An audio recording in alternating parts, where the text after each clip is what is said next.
Ada penghuni-penghuni dari daratan lain. Ada yang disebut penghuni dari negeri atas angin dan negeri bawah angin. Mana wilayah geografisnya kira-kira? Hingga Indochina itu negeri atas angin. Lalu negeri Cina, Tiongkok itu jaringannya, pernikahannya aki dungkul. Jadi sejak dulu itu jaringan-jaringan itu sudah terjalin. Elit-elitnya kalau sekarang disebut, yaitu zaman kepenghuluan atau zaman kedatuan. Di Baduy itu pusat aktivitasnya biasanya disebut Harca Domas, atau bukan Arca Domas, Harca Domas. Itu pusat aktivitasnya. Tetapi secara umum tradisi keagamaan Sunda yang disebut agama Hyang atau agama itu namanya Tirta Yatra. Bukti mengenai konsep tersebut terutama datang dari sumber-sumber tertulis dan tradisi filologis yang lebih kemudian. Karena itu kita harus membedakan dua pertanyaan. Apakah masyarakat Nusantara mempunyai organisasi politik sebelum kerajaan bercorak India? Sangat mungkin. Tetapi apakah bentuk organisasi tersebut sama persis dengan Tritangtu yang dikenal dari sumber Sunda kemudian? Ini membutuhkan pembuktian lebih lanjut.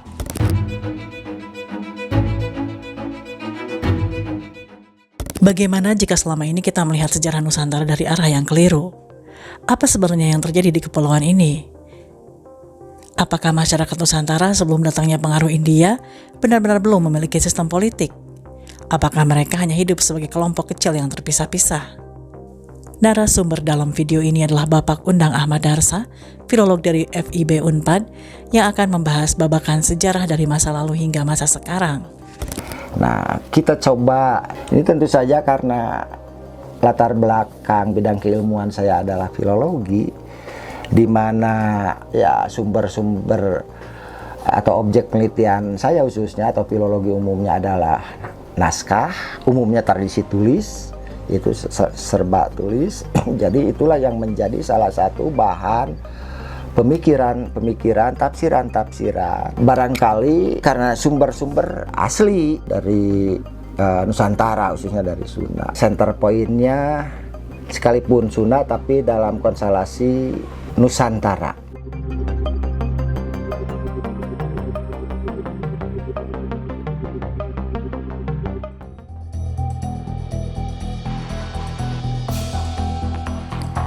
Untuk memahami sejarah Nusantara, kita harus mundur jauh sebelum munculnya Tarumanegara, Majapahit atau Pajajaran. Ribuan tahun lalu ketika zaman es terakhir, permukaan laut dunia jauh lebih rendah dibandingkan sekarang. Paparan Sunda atau Sundaland merupakan kawasan daratan luas yang menghubungkan sebagian wilayah Asia Tenggara. Penelitian paleografi menunjukkan bahwa selama periode las glasial maksimum sekitar 26.000 hingga 21.000 tahun lalu, permukaan laut global kemudian mengalami kenaikan besar menuju masa Holosen. Salah satu penelitian memperkirakan kenaikan muka laut global sejak las glasial maksimum hingga pertengahan Holosen mencapai sekitar 135 meter. Akibatnya wilayah daratan yang dahulu luas secara perlahan tergenang. Lebih dari separuh wilayah daratan Sundaland yang sebelumnya terbuka, kemudian berubah menjadi laut. Perubahan ini bukan sekedar perubahan geografis, ia mengubah sejarah manusia. Sebuah komunitas yang dahulu dapat berpindah melalui daratan, kemudian harus menghadapi laut. Sungai menjadi lebih besar, garis pantai berpindah, pulau-pulau terpisah, dan manusia harus beradaptasi. Disinilah salah satu kunci memahami Nusantara. Laut bukan selalu pemisah dalam banyak kondisi. Laut justru menjadi jalan. Tentu saja istilah Nusantara atau padanannya dalam bahasa kunonya itu Dwipa Antara. Daratan kecil yang terpisah-pisah. Nah, daratan-daratan kecil itu disebutnya Dwipa dalam bahasa Sanskerta. Itu pulau atau istilah lain Nusa yang terpisah. Maka disebutlah Dwipa Antara atau Nusa Antara. Dalam bahasa terjemahan bahasa Indonesia sekarang, Dwipa Antara atau Nusa Antara itu artinya sama dengan kepulauan atau gugusan pulau-pulau. Jadi tidak usah menyebut kepulauan Nusantara, itu pleonasme. Ya cukup aja kepulauan atau gugusan pulau-pulau atau Nusa Antara atau Dwipa Antara. Wilayah gugusan pulau-pulau atau Nusantara itu secara geografis ya berada di wilayah iklim khatulistiwa, di mana daerah khatulistiwa itu hanya mengenal 2 musim, yaitu musim kemarau dan musim penghujan. Itu bergantung ya pada siklus angin muson. Nah, tentu saja ya ini juga memberikan keuntungan bagi wilayah khususnya Nusantara. Inilah yang menyebabkan ya Nusantara itu menjadi sebuah wilayah yang subur makmur. Sebutan itu karena memang faktanya Nusantara itu kaya dengan sumber daya alam, itu baik alam daratannya maupun alam lautnya, yang selama ini memang laut belum begitu banyak tergali, terutama tereksploitasi dari kekayaan ikannya. Itulah sumber daya alam, itulah ya yang menyebabkan orang-orang itu datang ke wilayah ini. Nah, yang menjadi pertanyaan, apakah di Nusantara itu sudah ada penghuni? Ya tentu saja, ya sudah ada pada saat itu. Masyarakat Nusantara sejak masa awal tidak dapat dianggap begitu saja sebagai masyarakat yang tidak memiliki pengetahuan. Mereka menghadapi lingkungan yang kompleks, gunung, hutan, sungai, laut, musim hujan, musim kemarau, dan langit yang menjadi penanda waktu. Rasi bintang dapat digunakan sebagai petunjuk arah. Perubahan posisi benda langit dapat dikaitkan dengan musim. Musim menentukan waktu menanam, laut menentukan waktu berlayar. Dengan kata lain, pengetahuan astronomi memiliki fungsi praktis. Dan juga termasuk boleh dikatakan penghuninya sudah cerdas. Kenapa? Karena benda-benda alam, baik gugusan rasi bintang maupun gugusan planet, itu kan bisa menjadi petunjuk arah, penanda waktu, penanda musim.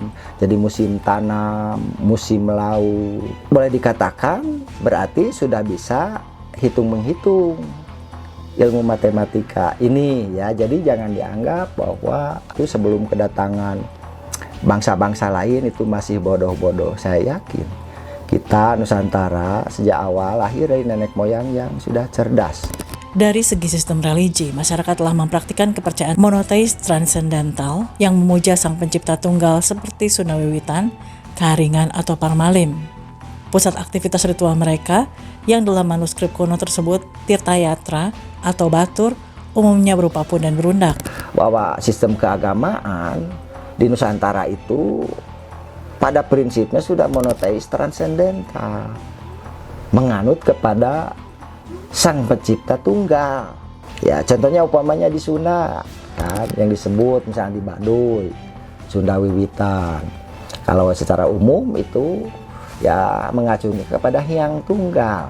Di Baduy itu pusat aktivitasnya biasanya disebut Harcadomas, atau bukan Arcadomas, Harcadomas.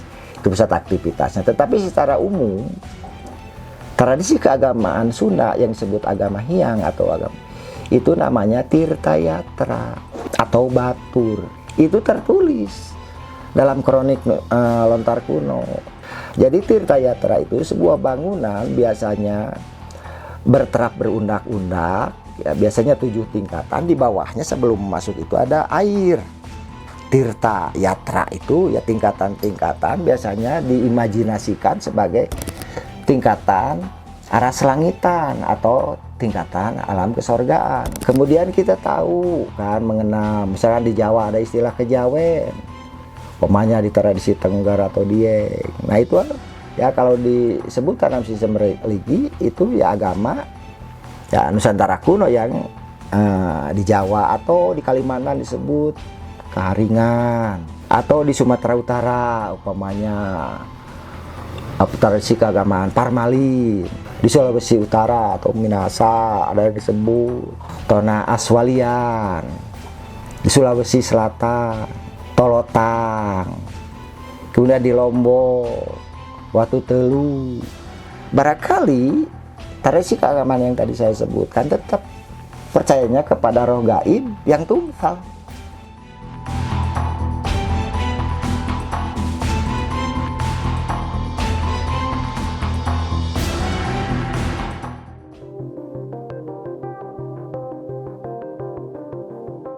Kekayaan alam Nusantara pada akhirnya terhubung dengan pasar global purba, membentang dari wilayah atas angin India dan sekitarnya, dan bawah angin yang disebut sebagai Tiongkok, hingga ke pelabuhan Iskandariyah di Mesir kuno yang terhubung ke Eropa.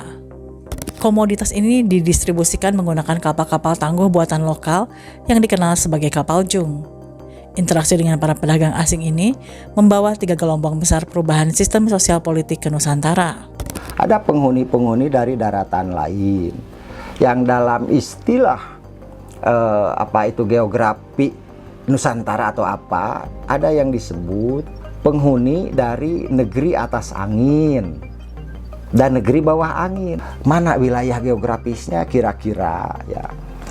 Jazirah India hingga Indochina itu negeri atas angin. Lalu negeri Cina, Tiongkok, Korea, Jepang, bahkan mungkin ya sampai ke kepulauan Aleutian ya, itu ya ke Alaska, itu disebut negeri bawah angin.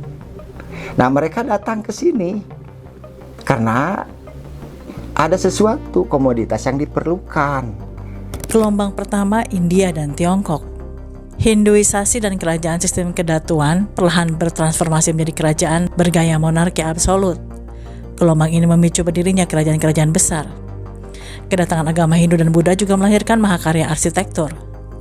Jika Hindu berpusat pada candi, Buddha membangun wihara efik. Salah satu yang terbesar di dunia adalah Borobudur yang melampaui skala kue-kue sejamannya di Asia daratan.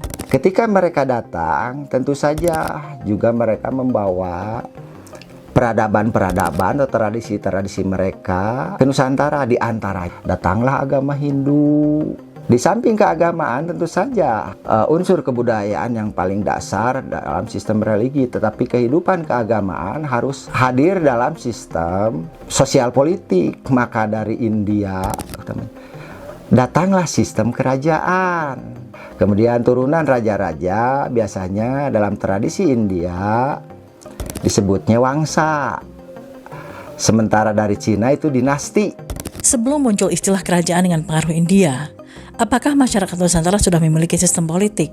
Dalam tradisi yang dibahas narasumber, muncul istilah seperti kepanghuluan dan juga kedatuan.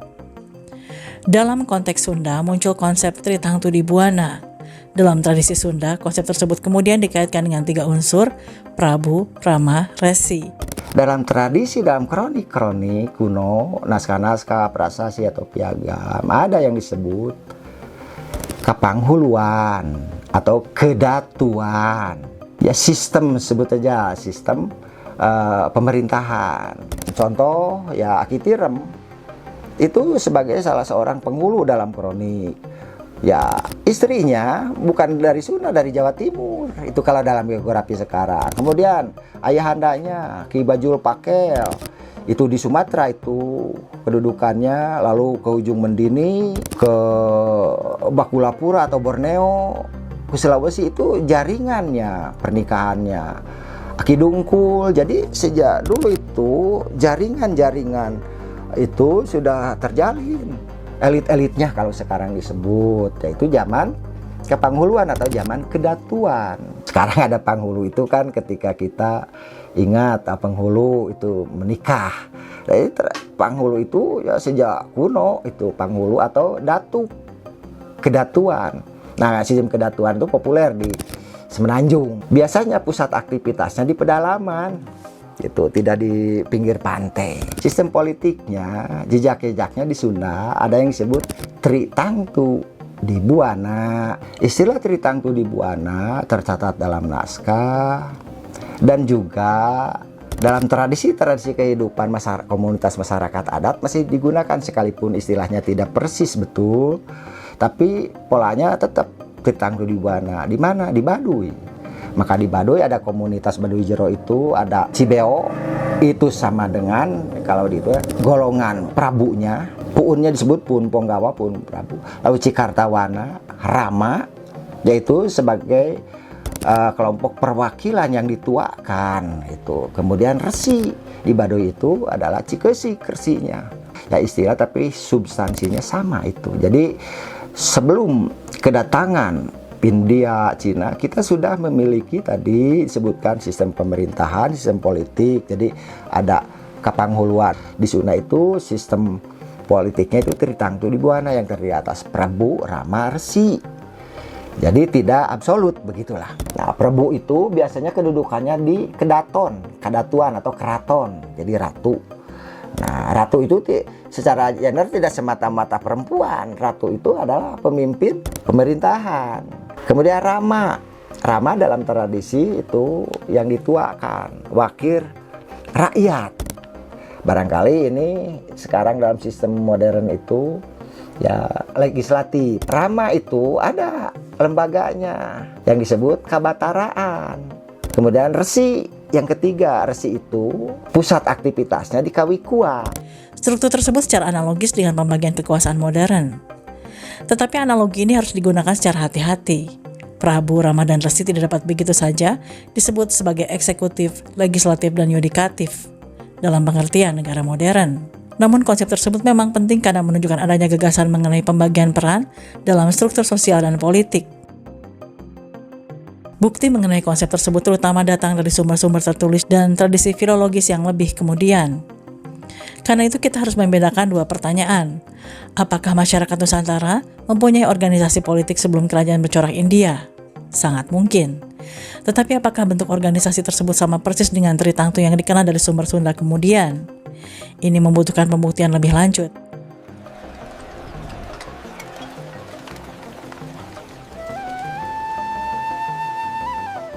Gelombang kedua dari Timur Tengah. Kesultanan Islam seiring intensitas perdagangan dengan saudagar Timur Tengah, sistem kerajaan mulai digantikan oleh kesultanan atau keemiran. Pusat-pusat kekuasaan pun bergeser dari pedalaman agraris ke pesisir-pesisir pantai sebagai pelabuhan dagang internasional, mengubah lanskap arsitektur dengan berdirinya masjid-masjid kuno Nusantara. Nah, kekayaan alam Indonesia dari India sampai ya terutama di pasar itu di kira-kira lah Gujarat, ya itu di daerah itu, ke wilayah negeri antah berantah. Ini lagi-lagi cerita dongeng, ya itulah nama geografis dari lokalitas Nusantara. Ada catatannya, tapi kan itu negeri antah berantah itu kalau disebut oleh orang Barat Eropa disebut Middle East atau bahasa Indonesianya Timur Tengah. Timur jauhnya yaitu mulai dari India sampai kita Nusantara itu timur jauh atau oriental. Setelah sentuhan dari negeri antah berantah, itu komoditas barang dagangan dipasarkan kira-kira di wilayah Iskandaria yang sekarang ya di Mesir lah. Disitulah pasar besar, bahkan ilmu pengetahuan berkembangnya juga ya di situ. Iskandaria itu pusat aktivitas ilmu pengetahuan, ekonomi dan sebagainya. Ya, nah disitulah pasar besar sampai ke negeri Barat kalau di kita. Nah sekarang disebutnya Eropa. Ketika kita bersentuhan dengan Timur Tengah, mereka membawa ya tradisi keagamaan, sebut saja ya agama Islam. Pusat aktivitas keagamaannya yang disebut masjid. Jadi kita bisa menelusuri dengan pembabakan ini kapan masjid pertama didirikan. Sekalipun di wilayah-wilayah tertentu ya berbeda-beda, pasti tidak akan lebih tua daripada misalkan candi, karena sentuhan dengan India lebih dulu. Dari sistem politik kekuasaan, Timur Tengah membawa sistem baru yang menggantikan sistem kerajaan, yaitu sistem kesultanan. Bahkan pusat aktivitasnya sudah tidak di pedalaman lagi, kesultanan atau keemiran. Gelombang ketiga adalah Eropa. Kolonialisme Barat, permintaan tinggi atas rempah-rempah, memaksa bangsa Eropa atau negeri Barat melakukan ekspedisi mencari sumber kekayaan langsung ke Nusantara setelah Konstantinopel jatuh. Di antara dua wilayah tadi, ya baik Timur Tengah apalagi Barat Eropa, ya mulai ingin mencari sumber kekayaan alam itu, maka terjadilah ekspedisi. Jadi sejak zaman dulu Nusantara itu sangat menarik, maka ada sebutan laksana rangkaian jambu tiap tulis ya. Bukan, kita sesungguhnya tidak butuh-butuh amat keluar gitu. Tapi jangan dianggap bahwa Nusantara itu tidak ahli membuat teknologi perahu atau apa gitu. Karena sumber daya alam melimpah di Khatulistiwa. Nusantara bukanlah sekedar wilayah yang pasif menerima peradaban luar melalui kecerdasan nenek moyang. Setiap gelombang budaya yang datang selalu diadaptasi, diolah, dan melahirkan sintesis peradaban baru yang khas dan berdaya tahan tinggi. Ya, hingga sekarang wilayah Nusantara yang diklaim menjadi NKRI itu sesungguhnya jejak dari Majapahit. Tidak semata-mata atas dasar kolonialisme Belanda. Anehnya ketika saya membaca karya sarjana Prancis tentang campak itu. Nah, pasukan dari utara Kubilai Khan itu mau meminta misalkan istirahat di Campak, oleh kerajaan Campak tidak diberi tempat.